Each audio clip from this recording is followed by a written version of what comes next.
Ce que j'entends moi systématiquement aujourd'hui chez les filles qui approchent de la trentaine, parce qu'à 20 ans elles sont très chiantes parce qu'elles pensent qu'elles ont toute la vie devant elles, mais à 30 ans elles voient que la durée de vie d'une femme est beaucoup plus courte que la durée de vie d'un homme, c'est ce qu'il faut dire. Un homme, il peut se reproduire et il peut séduire comme Yves Montand, de l'âge de 16 ans à l'âge de 70 ans. Une femme, elle est très excitante de 15 ans à peine 30 ans. Après, si à 30 ans elle s'est pas casée, elle a de gros problèmes. Elle risque de finir seule, elle a déjà eu un certain nombre de partenaires, elle est dévaluée sur le plan symbolique parce que trop de mecs l'ont baisée, et elle est moins excitante qu'avant, et elle a la concurrence des jeunes filles qui arrivent. Donc en fait, la durée de vie d'une femme est beaucoup plus courte. C'est pour ça que les femmes sont beaucoup plus réalistes dans le désir que nous. Elles cherchent le prince charmant, c'est-à-dire l'homme bien fait et pas trop et beau, et socialement élevé. C'est ça le prince charmant. Il est prince et il est charmant. Il est beau et il est riche. C'est ça que je veux dire.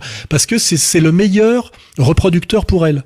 Il va lui garantir les enfants les mieux faits et qu'elle pourrait élever dans les meilleures conditions sociales. Donc en fait, tout ce qu'on croit être de l'idéalisme, etc., c'est du réalisme absolu. Les femmes sont bien plus réalistes que les hommes. Parce que c'est elles qui se font baiser, c'est elles qui tombent enceintes, c'est elles qui quand même s'occupent plus des gosses, contrairement à ce que l'idéologie dominante veut nous faire croire ou veut nous imposer.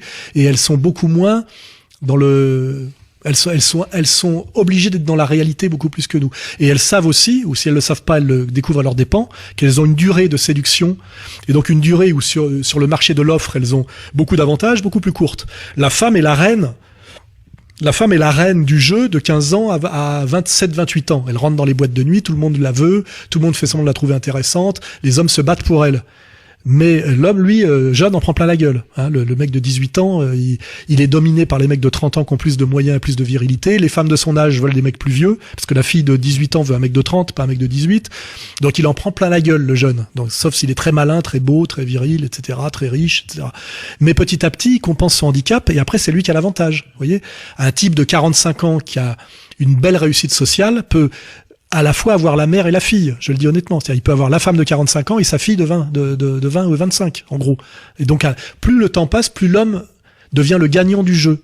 C'est pour ça que ça m'a amené à l'analyse que j'ai faite dans ce livre, qui est très subversive. Le mariage, en réalité, protégeait les femmes. Puisque sur la longue durée, le mariage, c'est empêcher un type de 50 ans qui a réussi socialement de virer sa femme vieillissante pour en prendre une plus jeune qu'il n'aurait pas pu avoir au début de sa carrière où il pesait pas encore le même poids symbolique et financier. Et toute la société nous raconte l'inverse. C'est les femmes qui demandent le divorce à un âge où elles sont un peu inconscientes et qui finissent par se rendre compte elles ont fait un choix de solitude, c'est le cimetière des éléphants. Parce que les femmes ont la plus longue durée de vie. De 45 ans à 80 ans, plus personne n'en voudra.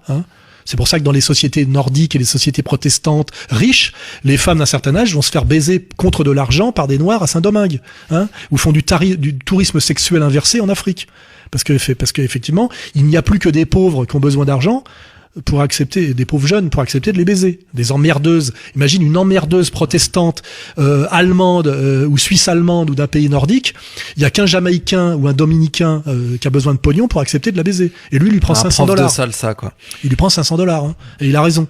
Moi, personnellement, j'en veux pas. D'une emmerdeuse de 45 ans féministe, j'en veux pas. Je veux dire, et personne n'en veut. Je veux si je vais être honnête, je veux une femme de 25 ans, charmante, épanouie, d'une société latine, d'Amérique latine, qui sait danser la salsa. À la limite, l'idéal pour un homme de 45 ans qui réussit, c'est une jeune cubaine de 25 ans, pas une allemande protestante de gauche, féministe de 45 balais. Vous voyez, c'est vrai. Ça, c'est la vérité qui fait mal. Donc, je suis là pour dire, car je suis l'homme qui dit toutes les vérités qui font mal. Ah oui, là,